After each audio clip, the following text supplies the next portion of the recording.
Assalamualaikum warahmatullahi wabarakatuh. Perkenalkan, nama saya Fitriana Novalinda dari HI 22C dengan NIM 08015 Kali ini saya akan membahas sebuah isu yang mendesak dan relevan, yaitu pemanasan global. Jadi pastikan untuk tetap bersama saya hingga akhir video ini, karena saya yakin topik ini sangat menarik dan penting untuk kita semua pahami. Pertama-tama, mari kita mulai dengan pemahaman dasar.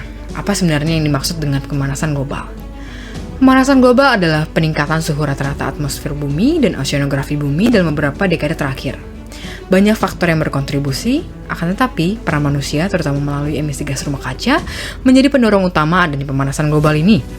Suhu rata-rata global pada permukaan bumi telah meningkat 0,18 derajat Celcius selama 100 tahun terakhir.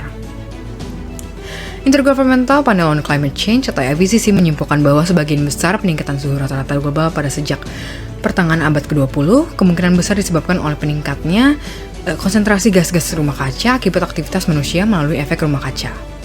Kesimpulan dasar ini telah dikemukakan oleh setidaknya 30 badan ilmiah dan akademik, termasuk semua akademik sains nasional dari negara-negara G8.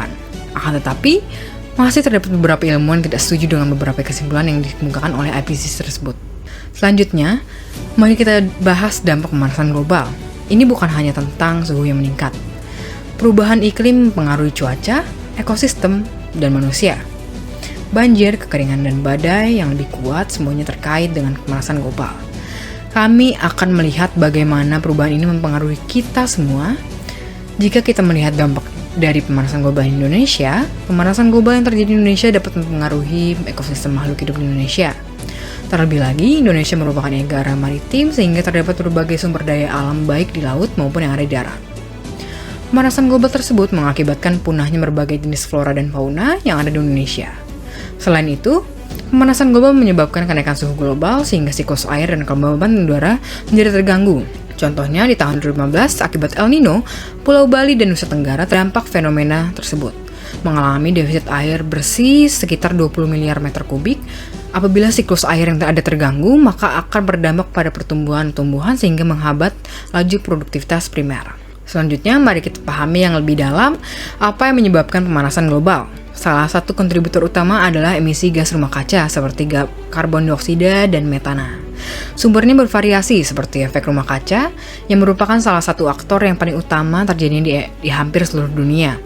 Efek rumah kaca terjadi karena adanya sinar matahari memantul kembali ke bumi karena sinar matahari tersebut tidak sanggup untuk keluar dari atmosfer karena terperangkap.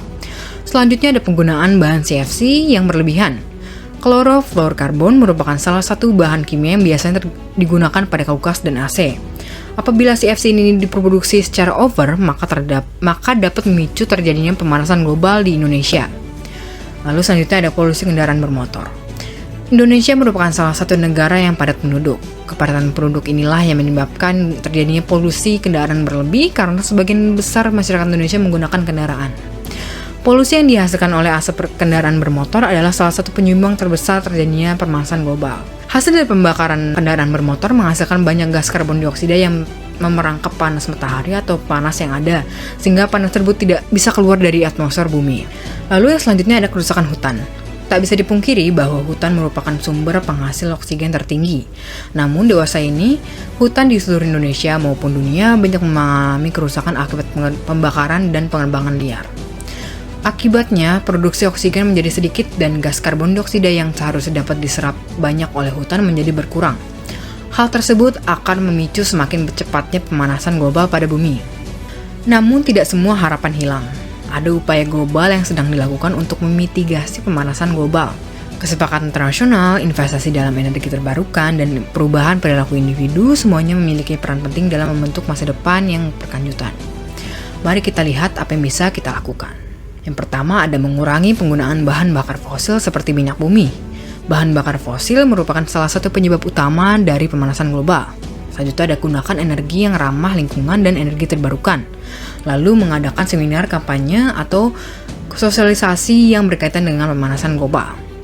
Lalu ada menghemat penggunaan listrik dan mengurangi penebangan liar dan perbanyak kegiatan perbuisasi di berbagai wilayah Indonesia, terutama di wilayah Indonesia yang tandus.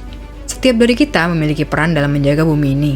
Pengurangan jejak karbon, penghematan energi, dan mendukung inovasi ramah lingkungan adalah langkah-langkah kecil yang dapat kita ambil.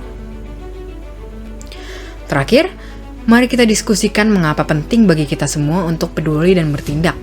Pemanasan global bukanlah masalah di masa depan, melainkan di hari ini. Bagaimana kita bertindak sekarang akan membentuk dunia yang kita tinggali dan wariskan kepada generasi mendatang. Kita semua berada dalam perjalanan ini bersama. Terima kasih telah menonton, jangan lupa di like dan bagikan video ini agar pesan tentang pemanasan global bisa sampai ke lebih banyak orang.